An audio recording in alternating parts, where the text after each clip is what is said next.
flip it round again. Let's have a quick look then.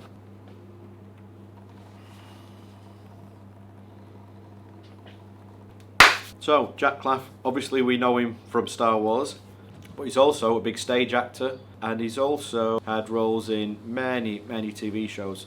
The stuff that I remember when I was growing up, like Space 1999, The Sweeney, Search for Alexander the Great, Space 1999, For Your Eyes Only, King David, Space 1999, Boone, Agatha Christie's Poirot, Red Dwarf, Coogan's Run, Midsummer Murders. Amazing. And, obviously, my favourite, Space 1999, which I am rewatching at the moment on the DVD box set.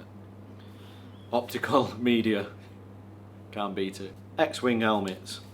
So these have been a bit of a surprise to us. We didn't really do a whole lot of research when we made our replica. We didn't think they would be as popular as they were.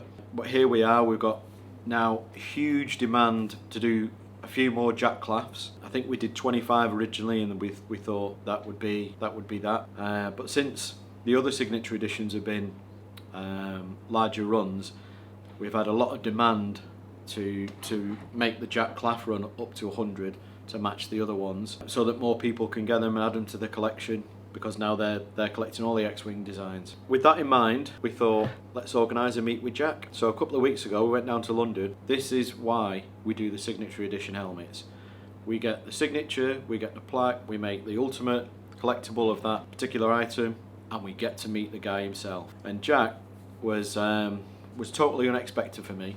We met him, and I don't think I've laughed as much meeting anybody, probably anybody, let alone from Star Wars, as much as Jack. What an amazing character. What an afternoon, and what an experience. This is just a taste of what we did. So we sat here with Jack Klaff. Jack, great to see you again. Well, it's very easy for you to say. The thing is, I've got this wound, and the trouble with the wound is that people ask questions, and it could have been a shark. You could say things like, "You should see the other fella." Yeah. Actually, I fell on an escalator in a clothing store. Well, do you want to name them so we can sue them? oh Yeah, TK Maxx. Oh yeah. Bastards. Because the thing was, I thought, I'm broken my nose. Well, and then, so it was bleeding, but I thought it would be, because I felt like, well, I obviously, having the kind of temperament and personality that I have, it's not the first time I've had a sock to the nose. You know what I mean? You see what I mean? So I was used to it, but this time the blood was coming externally. And this was in TK Maxx at Clapham Junction, and I was due to go to Casa Manolo. I had a meeting at Casa Manolo immediately afterwards, and I don't like being late, as you well know. Yeah. And so I just said, could you just hurry it up? Well, I mean, it's hard. Could you just hurry it up, take my money for this cap that I have to buy for the reading tomorrow, in which I'm playing a drunkard. So it all suits. It always. Well. So when I turned up for the reading, I just said, no, this is dedication. This is method acting, gone crazy. I've actually cut my nose open. What brought you into acting? Well, my folks were quite cultural and quite keen on that sort of thing, and literature and all that. And so I was always encouraged to do that sort of thing. And thank you very much, nurse. And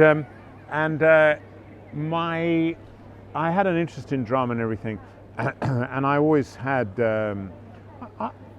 I was convinced that I was ugly, so it was a way of getting lost in somebody else, playing a part, And Sally Ann, who was my girlfriend right throughout my school years, liked my thighs. I never knew this, she told me later.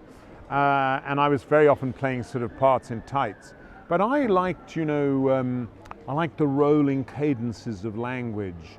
Wherefore rejoice, what conquest brings he home, what tributes follow him to Rome. Well, some people go, it sounds like Shakespeare. To me, it's fucking rock and roll, man. Yeah. Do you know what I mean? I do get that, yeah. So my agent said, you're in this thing called Stan Wars.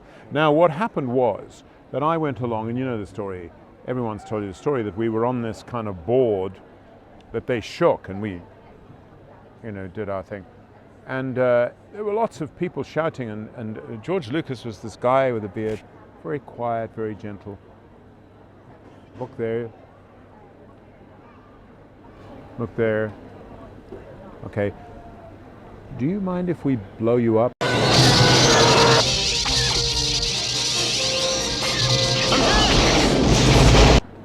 fine, you know. So they blew me up.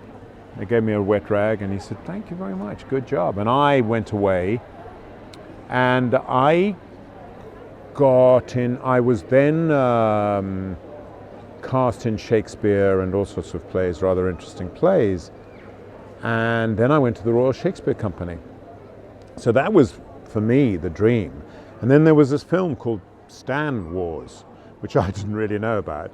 And they asked me to do another scene. Apparently, I don't know if this is true, but apparently there was another scene where my character was supposed to ask a question.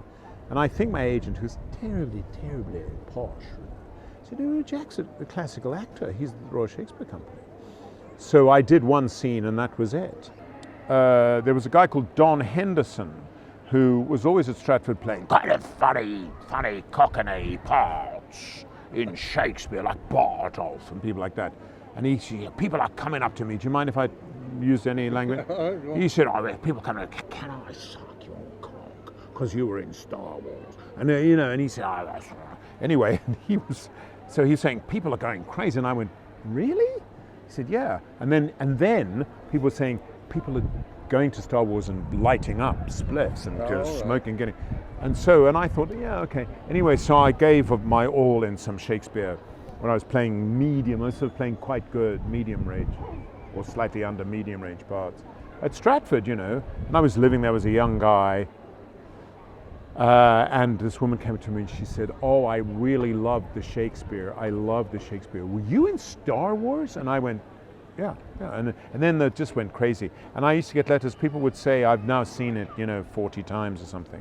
So I knew that it was a phenomenon. And then I went to see it, and I thought, okay, I've seen it. It's amazing. And I saw the special effects, and I thought they were amazing. And that's about all I know about Star Wars. And our friend's just stolen a chair, which is really, I'm really It's quite the explosion behind you, isn't it? As yours basically sat in the cockpit. Yes. It sort of blows up just behind you. I mean, were you? Well, that was aware green. of That was. You see, we now call it green screen, but in those days it was blue. Yeah, right. So they blew me up. Yes, so that was blue, and the guys were, they were shaking me around. Yeah. So about 8 guys, and I was on a board, literally, wood, shake, and me trying to, try not to act, which is what they say you're supposed to do if you do screen acting. That's the hope of it.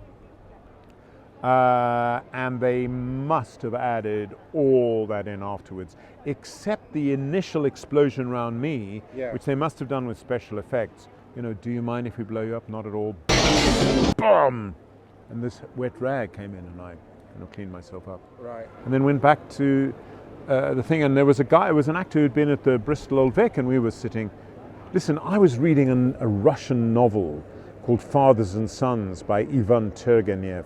I was a pissy, bloody, pseudo-intellectual. My friend, who didn't do it in the end, I don't think he did, I think he said, "I'm going to go and play Hamlet now." So we were actors who were earning a crust and really fascinated. Now, no one's ever heard of any of the Shakespeares I've ever done, but they really fascinated. I had 2 days on Star Wars. Thank you very much. Well, thank you. Thank you very much. Thank you for getting me completely, absolutely fucking rat-ass. I've got to go and function now. What an amazing character. Out of all the people I've met from Star Wars, I thought Anthony Forrest had some amazing stories and blew me away. But Jack is just out there, really interesting. In fact, if we can get something hooked up and interview Anthony Forrest again, I would love to do that so that we can share some of his stuff in the vlog. But Jack, amazing, and we had that much fun that we invited him along to the open day. It's happening. It is happening tomorrow. That's the 27th. So if you can make it, please do try, and you'll meet Jack for yourself. So that's it for another week. So please do like, subscribe, follow us on social media, and come to the open day.